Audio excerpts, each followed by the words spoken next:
Good morning, yogis. Welcome to the first of our 30-minute editions of Deep Stretch. So I'm hoping that you're ready for some lovely stretching to get your body really ready to embrace the beautiful day that's coming ahead of you. Today we're not going to do couch stretch, but I am going to start with a variation of a stretch that works the same muscles that you'll find in couch stretch, but we'll do it as a spinal twist. So sometimes that repetition is really good, and sometimes we'll mix it up a little bit just to keep it all fresh and happening. We've got to continuously challenge the body, but we've also got to revisit some of these common practices for the areas that we all share. There are just certain spots like adductors that all of us tend to be really tight in. Hamstrings, we will still do today a hamstring stretch. So if you do have a strap, you can use a towel or literally use a dress belt. So we are working on getting more props. It's just difficult getting things at the moment, so we can bring them to you to support you in your home practice. We want to start down on the mat.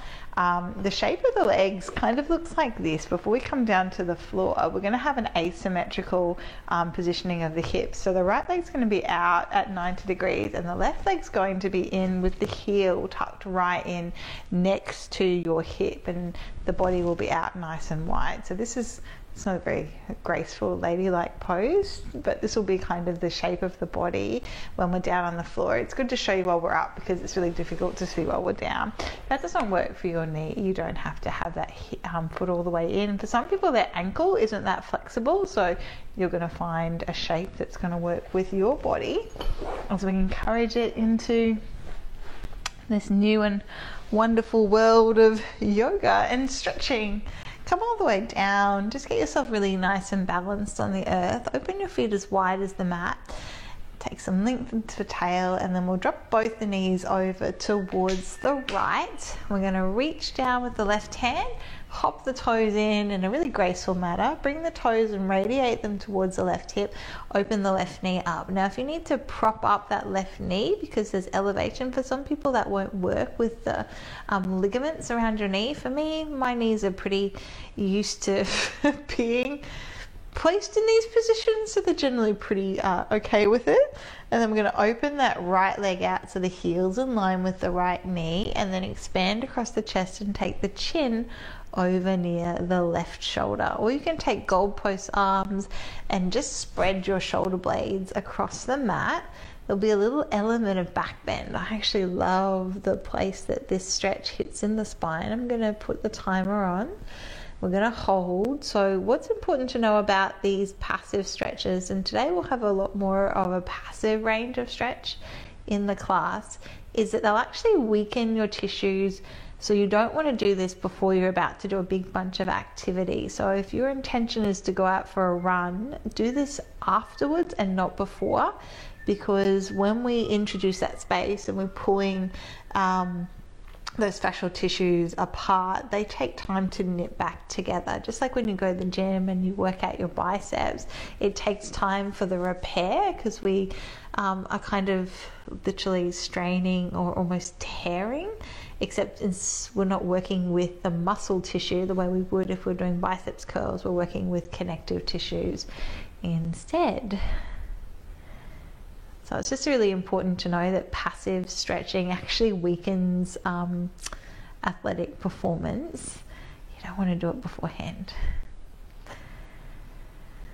But if you're like me and you've got a bunch of morning tasks that don't require you to be super active, this is a really lovely way to open up space in the body and prepare it. And then later on you might want to get moving and go for a run. Or there's always work, which has that tendency to get in the way of life. How annoying is that? Always finding like, oh dear, can't do yoga all day, unfortunately. Wherever you are and whatever time of day you're taking this, deep stretch class tends to be a lot more relaxed, but we still throw in a few of those different elements, like working with breath that you'll find in yoga, and keeping a really relaxed attitude, because we need the body to soften. If you're pressing and resisting the shape of your body, you're not going to get the benefits into your connective tissue. So just swing it all the way out. Bring the legs to center, lift up your tail, lengthen it out, legs nice and wide, and just let both the knees fall over to the left now. And we're going to reach down with that right hand, hop that back foot in, bring the toes and position them near the hip. Open the right knee out to the side. Beautiful. And then take the left leg out and create a 90-degree angle. Arms nice and wide. Reposition the shoulders on the back. Take the chin across to the left shoulder, and then just relax. And I'll add the timer in, and you can chill out here. If you know the postures, once you feel really confident, if you prefer to take your own home practice and fit it around those moments of the day that you have spare, sometimes that can be nice too, or when you're just having a chat with the kids, maybe at the end of the day, or doing homework. You're still really available to be able to interact, but you're also just peeling away these tense spots in the body where we tend to find holding. This is a really good release for the front of your thigh. It's also releasing out through those hip adductors and the inner groin of your left side. So this is one of, and you're getting a spinal twist and a little bit of a back bend. It's one of these multi-benefit poses.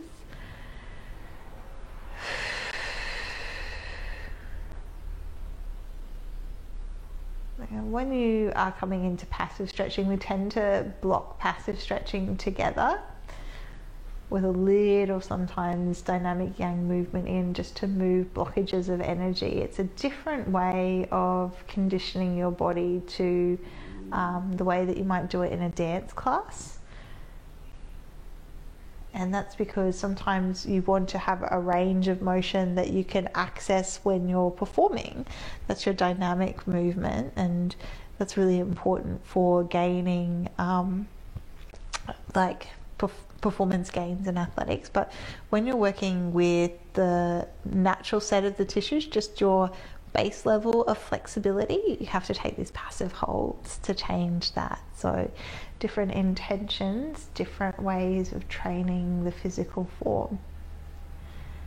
So this is just when you're flopping around and you're relaxing, you'll notice the body has a natural range of space that it will move to. All right, slowly release it out. Oh, and the feet come wide, we lift the hips up and we just move side to side to side, and just shake it all out. So that's the more dynamic movement. All right, we'll take a little inversion here. So this is going to be a bit muscular, so we won't take it for too long because we actually don't want to warm the muscles up too much. We want the muscles to be relatively not cold, but we don't want them doing the work that we're trying to take into the connective tissue. So I'm just going to wiggle around because my feet are falling off that mat there, all the way down on the floor. And a nice way to get the shoulders set here is to reach down and grab a hold of your mat, and like you're pulling the mat away from you. Just see how that helps you connect your shoulders onto your back. So feel the movement of the scapula here as you do that. Take a little tuck of the chin, stable up through the neck, create the space in the spine. Then the hands can come back down. It's almost like you're squeezing your elbow tips in. Fire up into the center of your foot, and then like you're screwing your feet into the ground, move your left foot out like it's kind of turning counterclockwise and your right foot clockwise. And then as you press up, you'll feel that there's a really firm foundation to press the hips up high. So you do need to work into this one. Think of lifting up the arches of the feet. So try not to collapse and roll in or roll out. Find the center of the heel and draw the weight there as you press the hips up. And this might be enough. This might be the full variation for you. Or you can bring your hands together and then like you're trying to take your hands near your ears and then press your hips a little bit higher. We won't press into the full wheel pose, but one of the things that I find that people find really difficult is this wrist flexibility and this tricep flexibility. So the elbows are going to draw in. Eventually when you come into a full wheel pose, the elbows coming together is the intention here. They're not going to touch. It's just going to help you work with your triceps. You can actually push the chest further forward when you've got the triceps engaged rather than just losing the shoulders. We're going to be here for 3, 2, 1. Let the hands come all the way down and create a foundation of support as you roll your spine down to the floor. And then we're going to take happy baby's pose. So create space in your spine. Take a little imprint just to keep the core engaged as you float the legs up. Now you need to keep your upper body on the floor here. So if reaching up for the outside of your feet as you bring your heels above your knees requires you to peel your upper body away from the floor, you're not ready for that yet. So if you're up here like this is not going to be comfortable. Can you hear my breath? That's just not the intention of our practice today. We want to be easy here. Open up the span of your knees, hands out to the sides. So one option if you're really working and you've got a lot of range of motion in your hips is to take your hands inside and get the shoulder stretch as well. And they can even come to the outside of the feet. But I can see that today I can't come all the way to the edges of the feet without lifting the head. So I'm going to tuck into the chin and lengthen out that tailbone and take a little bit less because some days the body says yes and some days the body says no. And it's one of those frustrating things, but our body changes every day. The amount of sleep we've had, the food we've been eating, how much energy we have, the activity we did the day before. These are all variables that are going to affect what happens. I remember once asking one of my teachers how she stretched on the days that she was really sore. And she always said they're the days that it counts the most. So even if you don't look like you're going as far, just showing up and knowing that persistence is going to be the magical element, consistency rather than intensity.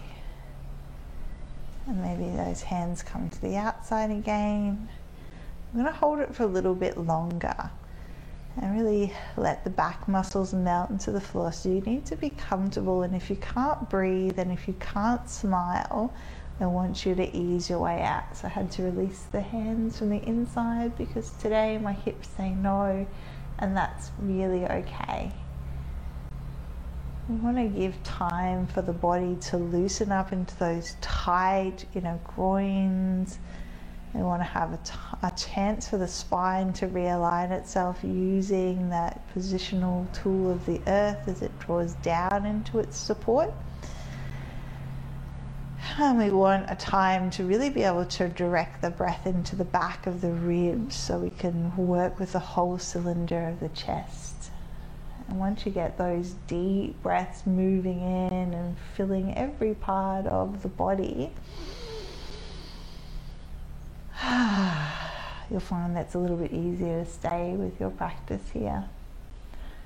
So this would have been a good time to say, have your strap nearby for a hamstring stretch, but that's okay because you might want to bring the knees to the chest and give yourself a little rock up and grab a hold of a belt or a strap. Come all the way down.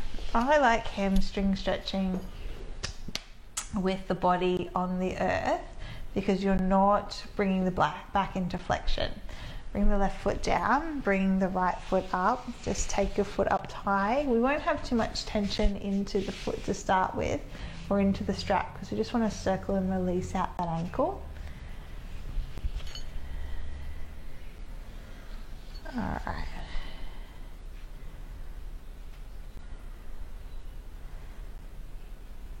Fantastic, and then go the other way.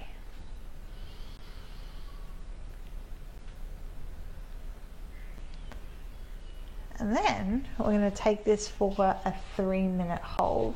I want you to think of pressing and creating space into your hip capsule. So sometimes we always like to bring the hand down and kind of move a bit of space. You don't want to hit what is compression, you want tension. So sometimes we're working with compression when we're trying to travel stress into the joints, but I'm not actually here today to do that. What we want to do is create that little bit of space. So make sure that you're not grinding your bones together right down in the base of your right hip. So if that means moving your right foot out and just lengthening the leg rather than going for this beautiful cheerleader kick above the head, that's okay. That's what you need to keep that space, and you just kind of manipulate the tissue so it feels nice and free, but you're still feeling a stretch and a lengthening out through that muscle. And then you can just hold here for the next 3 minutes. And don't get me wrong, I like this pretty shape here of like trying to take your foot over your head and stuff. But if I'm feeling the stretch loading into that area down there, that's when the body's hitting the body. It's not actually beneficial for me. I'm not getting the release into the fibers of the body. I'm just serving, looking pretty. So what's your intention this morning? Sometimes it's training your body to be in these uncomfortable shapes. If you're a dancer, then maybe that's your variation. Today I'm going to take this variation where there's space, so I'm not compressing or tensing into that hip capsule. Okay, get ready to hold this one. I'm going to put the timer on. Once you're there, and we're here for a while, you can take the bottom leg out too if you want a little bit more. I know I've kind of fallen off the screen there. Keep the elbows in. If you've got a really long strap, I quite like taking it like an aeroplane belt, and you can have it around your back so you don't have to hold on with your hands at all, because you're not here to tense your upper body. You can just wrap the hands as long as you're not cutting off circulation. Press out and spread your toes here. Think of aligning the muscles of your legs. So if you've got tight hips, it literally pulls your leg bones into awkward shapes that are non-ideal. They're not going to be the most beneficial for your body, and then that travels tension into those ligaments that support the joints that are the point where the bones meet. So if you can get everything stacked into a long line, that's pretty ideal. You want to feel the stretch drawing away. Now we're just reorganizing the muscle fibers. It's like a little electrical current, and that electrical current of the stretch organizes the muscle fibers, because when we lay down new muscle fibers, connective tissue fibers, my bad, they're just quite disorganized, and yet stretching helps organize them. It's really interesting if you look at this at a cellular level, what's going on in your body. What is this so interesting?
You feel over time the way that the earth grounds your energy. So I always find that there's an almost sleepy quantity or quality that comes into these long inverted stretches where the body's being held on the earth.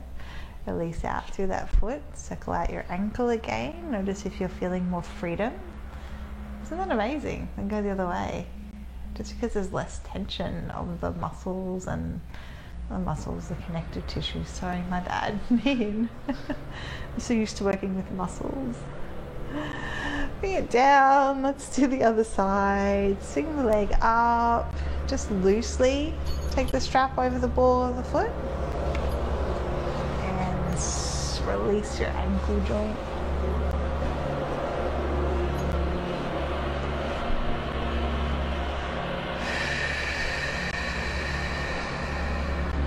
And then go the other way.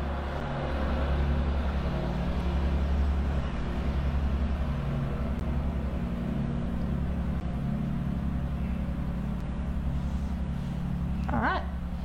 And then if you're looking for working on your cheerleader splits, maybe you're going to that kind of shape where you're taking the leg right up, but I'm working to keep space in the hip capsule. So I'm actually going to take the leg further away, straighten it out, but not hyperextend the knee. Get the lining of the leg bones into position. I'm going to stay for a few moments with my right foot on the floor because that's going to allow me to balance my hips and just make sure those muscles parallel to the spine are softening into the earth. And then I'm going to drop down through that left leg. So I've got the timer on, just let the strap be in a way that's rested for the body to hold, but without bringing a broken angle to the wrist. Elbows into the side body. Maybe you're taking that leg out. You might have a different experience on this side. We are not symmetrical as much as we would like to be. We're working to create harmony and balance by bringing the body closer to that point of symmetry. But we have to start where we are. There's no point trying to run a 500-kilometer race if you're not used to jogging around the block. So just be where you are today and know that every step is one in the right direction. It's just time and practice. We can become good at almost anything if we invest the energy, the intention, and the time. There's a very famous number from an expert called Malcolm Gladwell, and he was writing about the outliners, and his number was 10,000 hours of practice to become an expert. But it's not even that, it's 10,000 hours of intentional practice. So if you're just doing something to run through the motions, absolutely you'll condition and train, kind of like Pavlov's dogs, that you can condition your body to certain stimulus and circumstances. But if you really want to gain improvement each time, having that intention and that curiosity and that willingness to change and respond is really important. So that's intentional practice compared to just practice.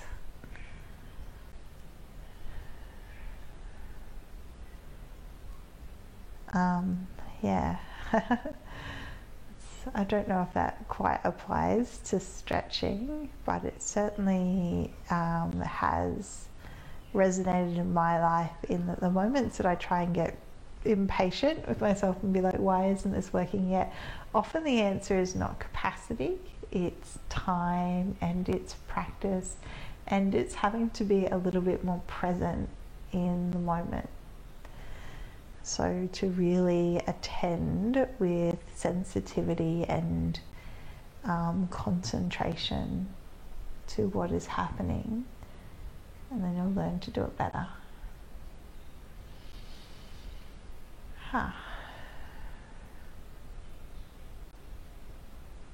Sometimes I just talk to distract you. Sometimes I'll just let you listen for your breath and let that be a way to calm the mind. And that's it, we're all done. when you bring the leg back up, can you notice more freedom in the ankle joint, having just given those leg muscles a nice stretch? And not just that, you've traveled that all the way into the back because you've had the spine supported the whole time, so the back hasn't been pulled into any uncomfortable position. Because our hamstrings are so often a break, draw the knees in, we tend to bring the trunk into flexion to make up for tightness in the hips, the hamstrings. But what that tends to do is strain the psoas, so we don't want to do that. We don't do that when we take our hamstring stretches on the earth, and we get all those inversion qualities. How good is that? Okie dokie. We're going to keep down on the floor, open the knees wide, take the legs out, bring the hands in. Now, as I said, we take mostly passive stretching and do something a little bit more active here. So we'll do a little bit of dynamic stretching now. So what I want you to do is press your legs like you're pushing them into your hands. At the same time, push your hands down so you're working with your legs here. So you're going to turn the muscles of your legs on, wake them up. You can point into those toes, spread across those hips. Yep. And press and press and press and press and press. 5, 4, 3, 2, 1. Relax everything. Just let the legs hang out, the muscles relax. Sometimes I find my muscles are really tense, and if you work with something like progressive muscle relaxation, what you first like to do is activate the muscle, and then you can remember how to relax it. But sometimes we are holding this unconscious level of tension, so our muscles are tight, and we're like, relax, relax, and we can't think of how to do it. We just can't make that neurological link with the physical form. So when we tighten them, and we're like, that's what it remembers to be tight, we can remember what it feels like to let them go. So it can work with stretching too. So bring your hands, and this time I want you to bring your legs in a little bit. So you're actually coming a little bit out of that fullest range of passive motion. Press your hands into your legs. Let's take this for 15, 14, 13, 12, keep breathing, 11, 10, work hard, burn calories. 9, 8, 7, 6, 5, 4, 3, press into those legs, 2, 1, hard. Just let the legs open and relax, and just overcooked spaghetti attitude. Yeah. And don't tell your lot to just hang into those joints, but you can on this one. This is a nice one to do. When I do it as a passive stretch, I like to put the legs up the wall so that I'm not holding on to the muscles.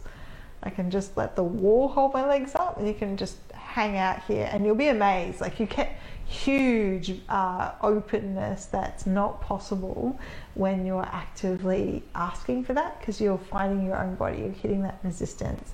All right, bring the hands down, press the legs in, press the legs in, press the legs in. For 15, 14, I always want to start at 5 because I don't want to do the work. 12, 10, what happened to 11? It disappeared. 9, 8, press 7, 6, 5, 4, 3, 2, 1. Bring your legs together, bring them to level where you keep pressing them out, bring them all the way up. Oh, feel that burning. It should be burning. Let it burn, let it burn, let it burn, let it burn. Bring them all the way in. As you exhale, slowly just let them open out. Your hands can come down, be a little bit of a weight. Can you feel a more openness? So again, when we work with adductors, and we do this in yoga, like our Upvishta Konasanas, and we're folding forward, often the back is in flexion. My feet even in screen. That's all right, you can imagine they're open in a big V shape. And doing this. And we often overstretch that back. So this is a different way with the back being really relaxed. Bring the legs all the way in now.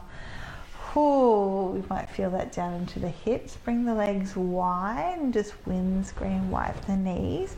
It's okay that you're feeling a rebound effect. So if you're like, why do I feel tight and tense after stretching? That's just because, like, when you work your muscles at the gym, you get that little burn.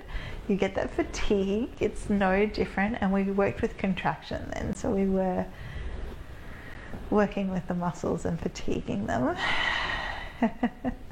Shake it all loose and relax your spine. We'll steal an extra minute or two for deep stretch, just to take a little spinal twist. Right leg comes out, left knee comes in, left hand comes across, right hand finds the earth. We're going to roll all the way onto the hip. Bring the right knee down. I like to ground to the base of the hip. So if you think about screwing a jar lid off, you ground the base and then you screw through the upper body.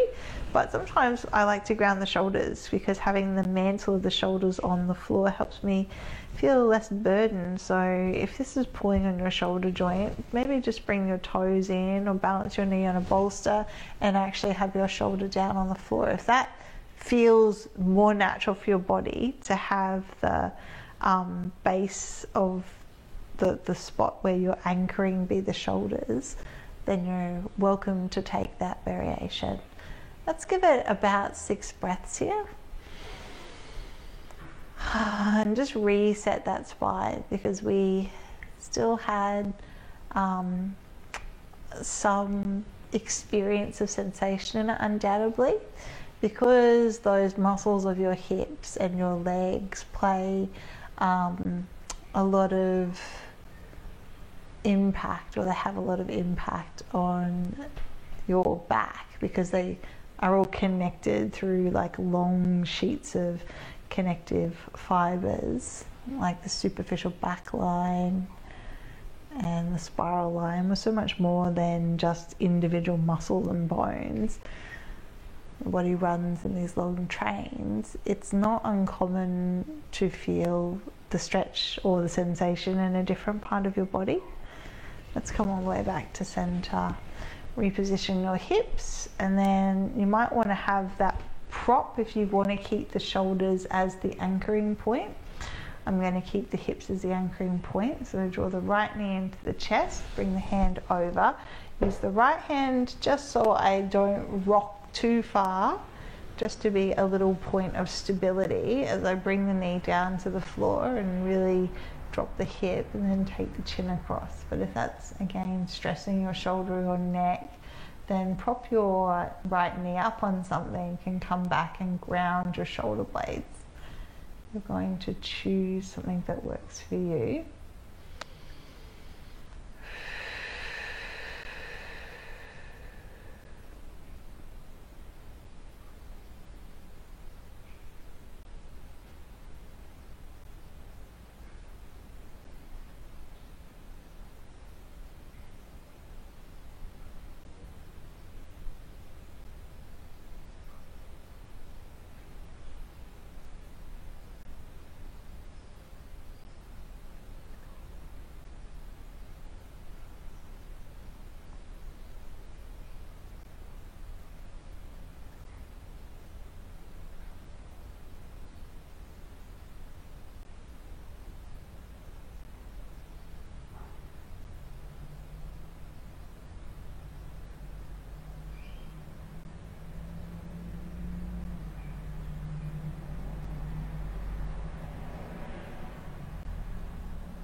And come all the way back.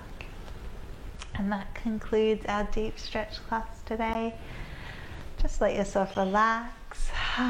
So we have a premium yin yoga class. You can reconnect with us on the mat. That will be taught by Linda. We all know how popular Linda's yin classes are. So if you'd like to join us and do a yin class with Linda, you can sign in using your studio bookings credits. They're only all 1 credit now. We've just lowered the price to make it more accessible for everyone during this time. Or if not, I will see you tomorrow for some more stretching and working with your body. See you, yogis.